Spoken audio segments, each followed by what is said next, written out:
Machine Bhagiratha, machine Kakatiya, అట్లానే కాళేశ్వరంలో ఇంజనీర్లు తప్పిదం చేసినారు, వాళ్ళని ఉరిదీయాలని చెప్పినారు సార్. ఇది అన్యాయం సార్. ప్రజాప్రతినిధులుగా ఒక డెమోక్రసీలో ఉరిదీయాలనేటటువంటి మాట తప్పు సార్. దాన్ని వెనక్కి తీసుకోవాల్సిందిగా, అవకాశం ఉంటే మీరు రికార్డులు సవరించవలసిందిగా మీకు కోరుతా ఉన్నాను సార్. అది కోరుతూనే ఒక మాట అడుగుతా ఉన్నాను సార్.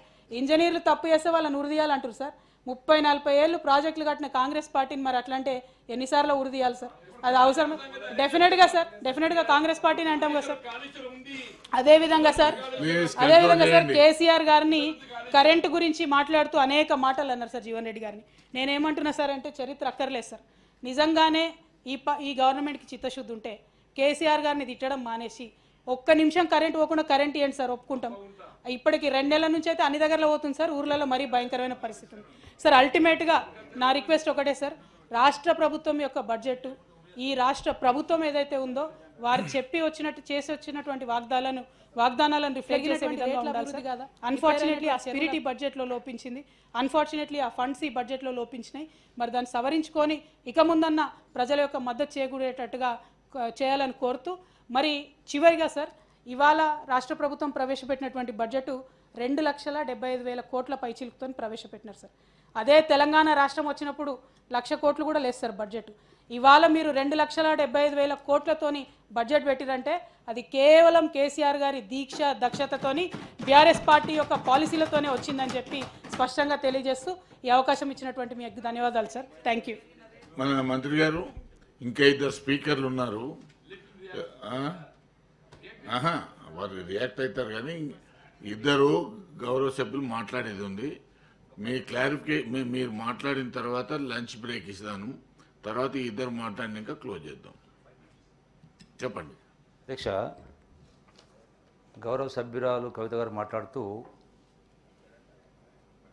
లెక్కలు పద్దుల వారిగా చెప్పడం జరిగింది. 7 లక్షల కోట్లు ఎక్కడ పోయినాయంటే పలానా దానికి అని చెప్పని పద్దులు చూడడం జరిగింది. అధ్యక్ష, మరి ఇది ఎక్కడ పోయింది?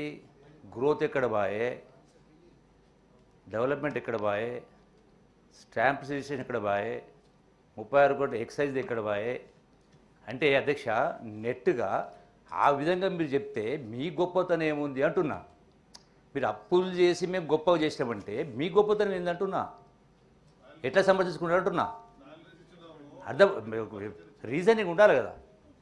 లెక్కలు చెప్పింది కరెక్టే, ఆ లెక్కలు చెప్పింది కరెక్టే.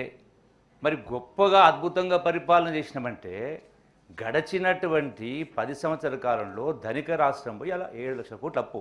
ఈ 7 లక్షలే కాకుండా కరెంటుకు సంబంధించి మళ్ళీ 80,000 కోట్లు. అధ్యక్ష, మీరు 5 ఏళ్ళు మంత్రినే, తుమ్మల 5 ఏళ్ళు మంత్రినే, 5 ఏళ్ళు మీరు బాధ్యులేనే. అధ్యక్ష, మీరు అన్నారు కాబట్టి ఉదాహరణ చెప్తున్నారు. ఇంతకుముందు గౌరవ సభ్యులు మాట్లాడుతూ అంటే గొప్పలు చెప్పుకుని ఎట్లుందంటే కేజీ టు పీజీ స్కూల్స్ని మాట్లాడింది. గౌరవ సభ్యులు 2 మాట్లాడింది. కేజీ టు పీజీ స్కూల్ సంబంధించి మొత్తము 1000 కేజీ టు పీజీ స్కూల్స్ ఉన్నాయి. దానికి మొత్తం 4 లక్షల విద్యార్థులు ఉన్నారు. 4 లక్షల మంది ఉన్నారు. 5 లక్షలు ఉన్నారు. అంటే మొత్తం గవర్నమెంట్ స్కూల్స్లో 1వ తరగతి నుంచి 10వ తరగతి చదువుతున్నటువంటి వాళ్లకు 25 లక్షల మంది ఉన్నారు. అధ్యక్ష, మీరు అడిగింది కాబట్టి చెప్తా ఉన్నా. మొదటి కలెక్టర్ కాన్ఫరెన్స్లో ఆనాటి గౌరవ ముఖ్యమంత్రి కేసీఆర్ గారి నాయకత్వంలో మంత్రిగా ఉన్న మొదటి కలెక్టర్ కాన్ఫరెన్స్లో విద్యకు సంబంధించి కేజీ టు పీజీ వచ్చిన సందర్భంలో ఆనాడు నేను ఇండస్ట్రీస్ మినిస్టర్గా ఉన్నా. ఇండస్ట్రియల్ మినిస్టర్ నుండి నా టర్న్ వచ్చినప్పుడు I requested all the district collectors kindly spend this CSR funds, corporate social responsibility funds for the development of the education చెప్తూ ఎట్లా చెప్పినా పిల్లల గ్రామీణ వాతావరణంలో పిల్లలకు ఇంట్లో చదువుకునే వాతావరణం ఉండదు. సామాజిక స్థితులు కావచ్చు, ఆర్థిక పరిస్థితులు కావచ్చు, వ్యసనాలు కావచ్చు, అప్పులు కావచ్చు, టీవీలు కావచ్చు, చదువుకునే వాతావరణం ఉండదు. కాబట్టి పిల్లల్ని పొద్దున్నే 7ంటికే స్కూల్కు రప్పించి సాయంకాలం 7 వరకు రిటైన్ చేయండి. ఈ గ్యాప్ పీరియడ్ ఏదైతే ఉంటుందో 7 నుంచి 10 వరకు గవర్నమెంట్ టీచర్స్ ఉండరు, సాయంకాలం 4 నుంచి 7 వరకు గవర్నమెంట్ టీచర్స్ ఉండరు.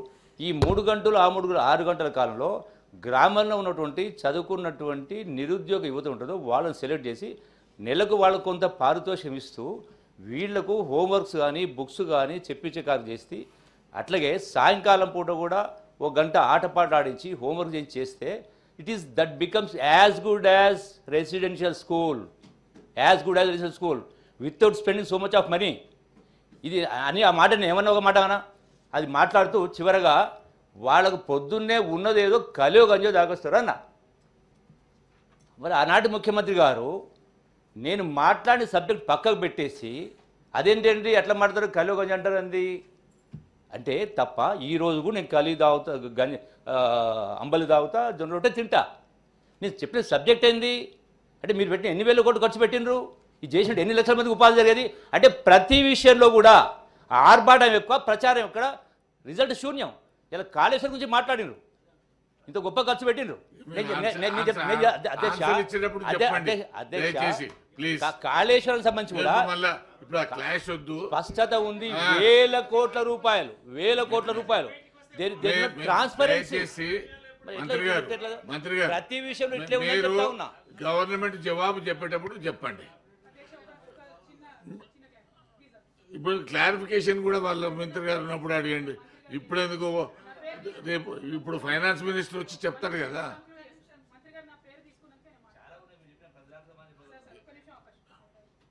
సార్ నేను 7 లక్షల కోట్లని పదే జీవన్ రెడ్డి గారు అన్నారు కాబట్టి 7 లక్షల కోట్ల గురించి నేను లెక్క చెప్పిన సార్. అది కూడా డైరెక్ట్గా ప్రజల యొక్క పాకెట్లోకి ఇచ్చినటువంటి డబ్బుల గురించి చెప్పిన సార్. అఫ్కోర్స్ బడ్జెట్లో అడిషనల్ ఉంటుంది సార్, దానికి సంబంధించిన ఖర్చు ఉంటుంది, లెక్క ఉంటుంది, ఆదాయం ఉంటుంది. అవన్నీ మీరే ఇప్పుడు అధికారంలో ఉన్నారు కదా, తీసుకొని చూడండి. గత 10 ఏళ్లలో ఏం జరిగిందని చూడొచ్చు కదా సార్. First thing. 2, జూపల్లి గారు పెద్దలు గౌరవనీయులు ఆనాడు ప్రైవేట్ మీటింగ్స్లలో జరిగినాయో లేదా కలెక్టర్ కాన్ఫరెన్స్లో జరిగినాయో ఇన్నేళ్ల తర్వాత ఇట్లా చెప్పడం అన్నది కొంచెం దారుణం సార్. అది విత్డ్రా చేసుకోవాల్సిందిగా వారిని కోరుతా ఉన్నాను. ఒక వ్యక్తి గురించి, ఒక లీడర్ గురించి ఆర్భాటం ఎక్కువ, ఇది తక్కువ అంటే 50,000 సార్, ఒక్క నిమిషం సార్, 50 లక్షల కోట్ల మనకు అప్పుడు ధాన్యం ఉండే సార్ తెలంగాణ రకం. ఇలా 3.5 కోట్ల ధాన్యం వస్తూ ఉన్నారు సార్. అది అభివృద్ధి కాదా సార్? పెరిగినటువంటి రేట్ల అభివృద్ధి కాదా?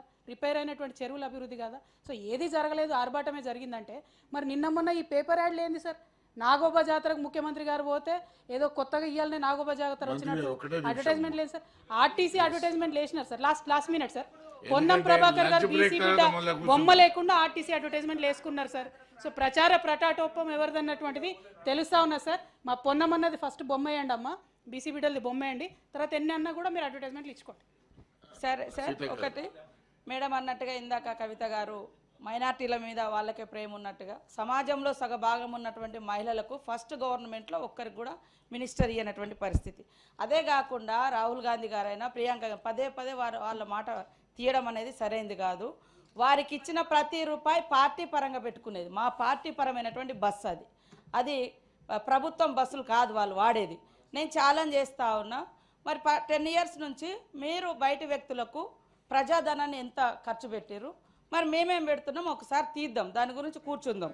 అదే కాకుండా మహారాష్ట్ర రైతులకు, పంజాబ్ రైతులు ఇవాళ మీరు పెట్టినటువంటి ప్రగతి భవన్ పేరుతోటి వచ్చినట్టు దాంట్లో మన లోకల్ పీపుల్కి అవకాశం లేదు, కానీ బయట నుంచి వచ్చినటువంటి వాళ్ళు, మీకు నచ్చినటువంటి వాళ్ళు ఇతర రాష్ట్రాల వాళ్ళని పిలుచుకొని భోజనాలు పెట్టుకున్నారు, ఖర్చు పెట్టుకున్నారు.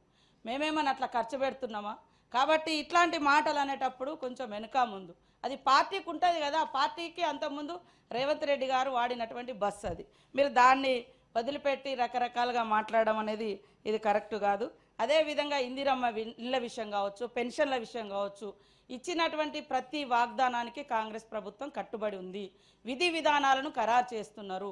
మీరే అన్నారు బస్సులు లేకముందే హడావుడిగా బస్సుల స్కీమ్ తీసుకొచ్చారు కొట్టుకుంటున్నారని. ఇట్లాంటి అన్నిటివి కూడా ఎక్స్పీరియన్స్గా తీసుకొని వాటన్నింటి అనుభవాల నేపథ్యంలో ఒక్కొక్కటి వస్తుంది. 100 డేస్లో మిగతా 6 గ్యారంటీలు ఏదైతుందో అవన్నీ వస్తాయి ఖచ్చితంగా. ఎన్ఆర్ఈజీఎస్ కూడా ఆ రోజు యూపీఏ గవర్నమెంట్ సోనియమ్మ గారి నాయకత్వంలో మన్మోహన్ సింగ్ గారు పెట్టినటువంటి దాని ప్రకారమే మనకు ఫండ్స్ వస్తాయి. ఆ ఫండ్స్ను స్టేట్ షేర్ను కలిపి వచ్చే బడ్జెట్లో ఉంటుంది. కాబట్టి ఎన్ఆర్ఈజీఎస్ ఎక్కడ విస్మరించలేదు సార్. కాబట్టి కొన్ని మాట్లాడేటప్పుడు ఇతరుల మీద అబండాలు వేసేటప్పుడు కొంచెం జాగ్రత్తగా ఉండాలని సూచిస్తాము.